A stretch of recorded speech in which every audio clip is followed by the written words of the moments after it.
Hi friends, good afternoon. आज का हमारे इस वीडियो का टॉपिक है आर्टिकल। और आर्टिकल के अंतर्गत हम द के यूज को पढ़ेंगे।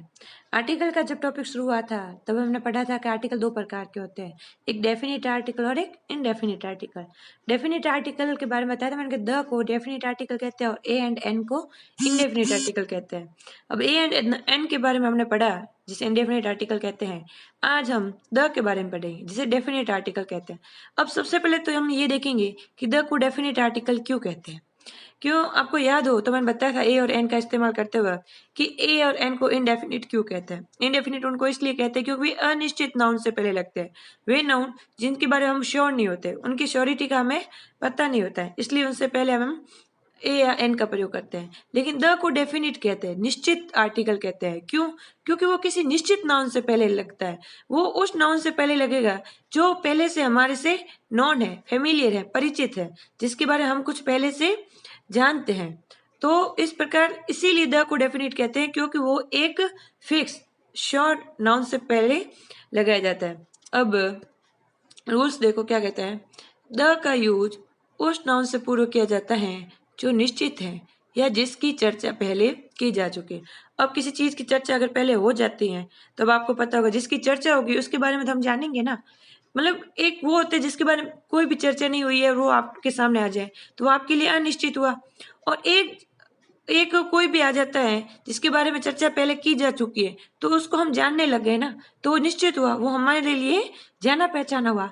तो इट मीन्स जो जाना पहचाना, जो फेमिलियर है, जो नॉन है हमारे लिए, उससे पहले तो द का इस्तेमाल होता है। और जो नॉन नहीं है उससे पहले ए और एन का इस्तेमाल होता है। तो द का यूज उस नॉन से पूर्व किया जाता है जो निश्चित है, जिसकी चर्चा पहले की जा चुकी है। द को इसी कारण से डिफिनिट आर्टिकल कहते हैं। अब देखो इसका एग्जाम्पल्स देखो क्या है। वंस अपॉन अ टाइम, एक मिनट इसको ले लेते हैं थोड़ा। अब देखो, once upon a time they lived a king. अब यहाँ पे किंग नाउन है, किंग यानी राजा, किंग नाउन है। लेकिन once upon a time they lived a king, अब हमें नहीं पता कि किस राजा के बारे में बात की जा रही है, मतलब कहाँ का है, क्या नाम है, ये इस पे कुछ भी नहीं दे रखा है ना। इसलिए हमारे लिए ये क्या है, अननोन है, अनफेमिलियर है। हम इनको नहीं जानते, हमारे लिए जाना पहचाना नाम नहीं है। इसलिए इससे पहले हमने क्या लगाया है, ए लगाया है, ठीक है ना। तो once upon a time they lived a king, एक बार एक राजा रहता था। The king was very kind. अब आप देखो यहाँ पे जो किंग आया है वो हमारे लिए अनजान था, अननोन था, इसलिए हमने ए लगाया है। लेकिन जो आगे जो किंग आया है वो, इसके बारे में हमने जो पहले चर्चा की है इस किंग के बारे में, इसी किंग को आगे वापस दर्शाया गया है तो हमने क्या लिख दिया, द। इट मीन्स जो हमारे लिए फेमिलियर हो चुका है या जिसकी चर्चा पहले की जा चुकी है, उससे पहले हम किसका इस्तेमाल करते हैं, द का इस्तेमाल करते हैं। तो इस किंग की चर्चा पहले हुई है और इस किंग को वापस रिपीट किया तो इससे पहले क्या आया, the king was very kind. भाई मतलब जिस राजा के बारे में हम बात कर रहे थे वो राजा बहुत ही काइंड था, दयालु था। वन डे, एक दिन, he met an old man. एक दिन वो एक बूढ़े आदमी से मिला। अब ये जो ओल्ड मैन है, ये अब हमें नहीं पता, उस बूढ़े ओल्ड मैन की कोई भी पहचान हमें नहीं बताई है, इसलिए हमारे लिए वो अननोन हो गया, इसलिए यहाँ पे एन आया है। लेकिन आगे देखो ओल्ड मैन, अब इस जिस ओल्ड मैन की पहले चर्चा हुई है उसी ओल्ड मैन के बारे में बोला है, the old man was very poor. अब इस ओल्ड मैन की चर्चा पहले हो चुकी थी इसलिए इससे पहले यहाँ पे क्या लगाया, द। तो one day he met an old man, the old man was very poor. यानी मतलब जिस ओल्ड मैन से राजा मिला था वो ओल्ड मैन बहुत ही पुअर था, इसलिए यहाँ पे द आ गया। क्यों आया, क्योंकि इस ओल्ड मैन की चर्चा यहाँ पे हो चुकी है कि जिस ओल्ड मैन से राजा मिला वो ओल्ड मैन है, वो बहुत ही पुअर है। इस प्रकार ये हमारे से फेमिलियर हो गया है। इसी प्रकार नीचे देखो, the man in white shirt is my brother. The man in white shirt is my brother. अब देखो, अब यहाँ पे मैन, अब मैन नाउन है और मैन से पहले द क्यों लगा, क्योंकि यहाँ पे मैन को स्पेसिफाई किया है इन वाइट शर्ट, यानी वह आदमी जिसके ने सफेद कपड़ा पहना है, सफेद कमीज पहन रखी है। तो जिसने सफेद कमीज पहन रखी है ना, वो आदमी मेरा भाई है ना। तो मतलब इस प्रकार इस आदमी को विशेष बना दिया है, इस आदमी के लिए एक स्पेसिफाई चीज का प्रयोग किया गया है ना कि the man in white shirt, यानी जो सफेद कमीज पहना हुआ है वो आदमी मेरा भाई है। यानी बहुत सारे आदमी खड़े होते हैं, उसमें से अगर आपको बोले कि वो व्हाइट कमीज वाला या वो रेड कमीज वाला या वो कोट पैंट वाला मेरा भाई है, तो हम क्या करते हैं, उस आदमी को स्पेसिफाई कर देते हैं जिससे हम उसको पहचान सके। अब जिसको पहचान सके, जिसको हमने पहचान लिया, उससे पहले तो द का इस्तेमाल होगा। तो the man in white shirt is my brother. इसी प्रकार ऊपर देखो, the boy standing near the gate is my brother. अब देखो द बॉय, अब बॉय एक नाउन है, वैसे तो ये अननोन है, अनफेमिलियर है, लेकिन इसने क्या कहा, स्टैंडिंग नियर द गेट, यानी दरवाजे के निकट जो खड़ा लड़का खड़ा है वो मेरा भाई है। मतलब लड़के तो बहुत खड़े हैं, लेकिन जो दरवाजे के पास खड़ा है, यानी उस लड़के को पहचानने का हमें हिंट दिया है, हमें लिंक दिया है कि जो दरवाजे के पास जो खड़ा है वो मेरा भाई है। तो इस प्रकार मतलब उस लड़के को पहचानने का हमें हिंट दे दिया है। और जब हमने देखा कि गेट के पास हाँ एक लड़का खड़ा है, तो हम उसको पहचान गए, तो इस प्रकार वो हमारे पहचाना हो गया, इसलिए उससे पहले क्या लगा दिया, द लगा दिया। इसी प्रकार आगे देखो,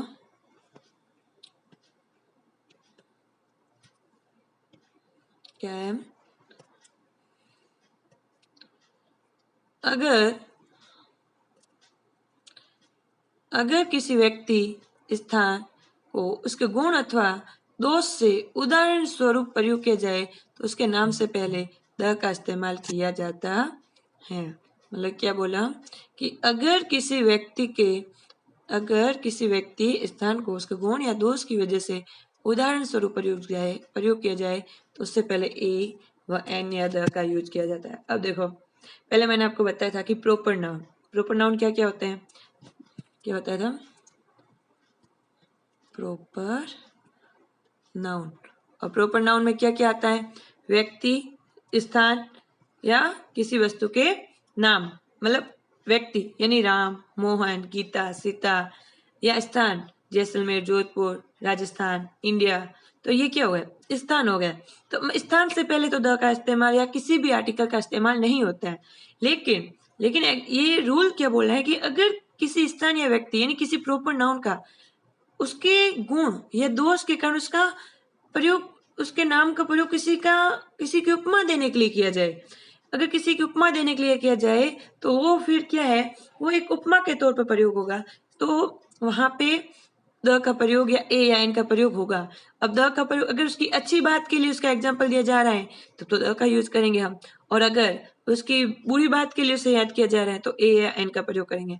अब देखो क्या है, he is the Ram of modern India, मतलब वह आधुनिक भारत का राम है। वैसे तो राम एक नाउन है ना, भगवान जी का नाम है, तो यहाँ पे राम भगवान जी के नाम को दे रखा है, जो दशरथ का जो बेटा था राम, उसके लिए यहाँ पे।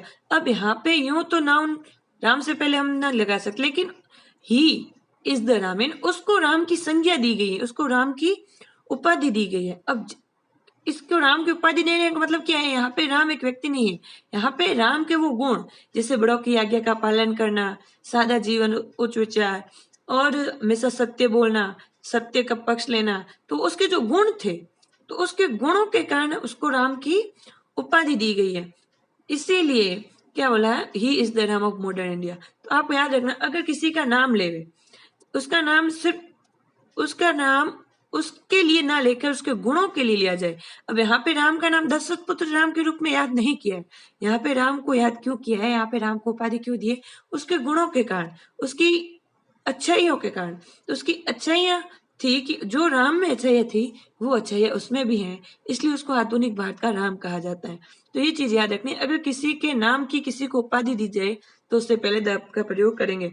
जैसे ऐसे बोले, he is the Gandhi of India, he is the Gandhi of India now days, मतलब इन दिनों के भारत का गांधी उसे कहा जाता है। क्यों, तो यहाँ पे मतलब महात्मा गांधी नहीं, महात्मा गांधी जो अहिंसा, सत्य, ब्रह्मचर्य, परिग्रह, अपरिग्रह, इनमें जो जिन सिद्धांतों का गांधी जी फॉलो करते थे सिद्धांतों को, उस सिद्धांतों के लिए जब गांधी जी को याद किया जाता है, उस सिद्धांतों के लिए अगर किसी और को गांधी का नाम दिया जाता है तो गांधी से पहले द का प्रयोग होगा। जैसे देखो, Jaipur is the Rome of India.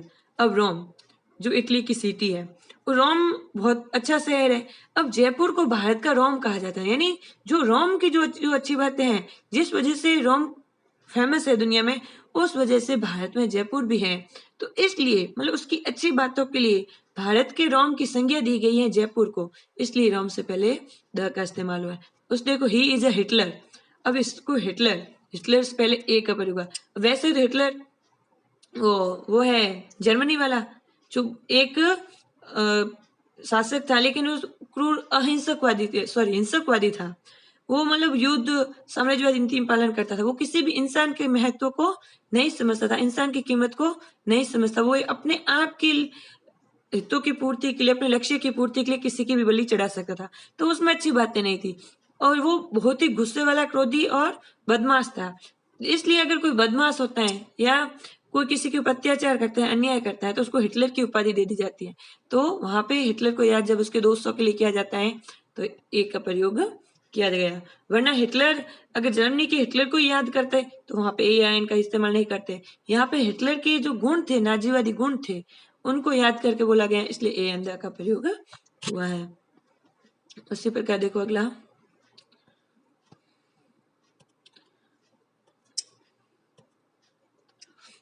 अभी जैसे कि मैंने जस्ट बोला कि स्थानीय व्यक्ति के नाम से नॉर्मली द का प्रयोग या ए एन का इस्तेमाल, आर्टिकल का इस्तेमाल नहीं होता है।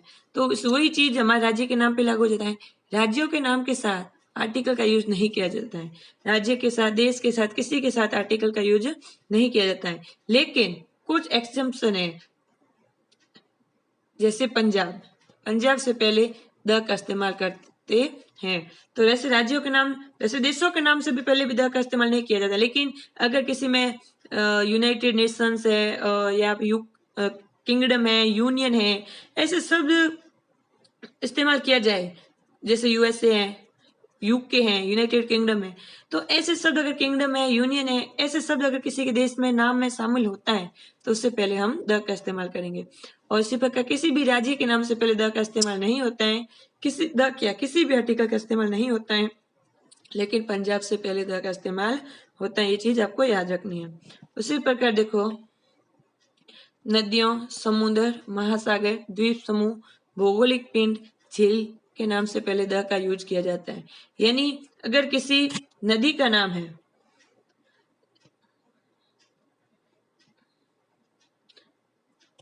किसी नदी का नाम है, समुद्र का नाम है, महासागर का नाम है, द्वीप समूह का नाम है, भौगोलिक समूह का नाम है, या किसी झील का नाम है, तो उससे पहले द का इस्तेमाल किया जाता है। अब देखो नदियों का नाम, जैसे the Yamuna, the Ganga, the Godavari. तो यमुना, गंगा, गोदावरी किसका नाम? नदियों का नाम है ना, तो उनसे पहले द लगा है। जैसे the Arabian sea, the Caribbean sea, ये क्या हुआ? समुद्र हुआ, अरब सागर, कैरेबियन सागर। तो the Arabian sea, the Caribbean sea, ये समुद्र के नाम हुए। जैसे द इंडियन ओशन यानी हिंद महासागर, द पैसिफिक ओशन यानी प्रशांत महासागर। तो ये महासागरों का नाम है, तो इससे पहले भी द आया। The Lakshadweep, the Andaman and Nicobar island, यानी लक्षद्वीप द्वीप समूह है, अंडमान एंड निकोबार द्वीप समूह है, तो उससे पहले क्या लगा? द का इस्तेमाल लगा। The sun and the Venus, ये ग्रह है, भौगोलिक पिंड है, तो इनसे पहले भी द का इस्तेमाल हुआ है। और जैसे देखो, the Wular lake, the Baikal lake, Wular झील, बेकार झील, ये झील के नाम है, इसलिए इनसे पहले भी द का इस्तेमाल। इस प्रकार आज के वीडियो में इतना ही। आगे के जो रूल्स है द का इस्तेमाल और किन किन चीजों के साथ, किन किन नाउन्स के साथ होता है और किन नाउन्स के साथ किसी भी आर्टिकल का यूज नहीं किया जाता है, उसके बारे उसको लेकर मैं एक नेक्स्ट वीडियो लेकर आऊंगी। तब तक के लिए इस वीडियो को बार बार देखें, रिवाइज करें और कॉन्सेप्ट को समझने की कोशिश करें, और इसके बेस पर जो एग्जाम्पल्स हैं वो रजिस्टर में, कॉपी में लिखने की कोशिश करें। Thank you so much.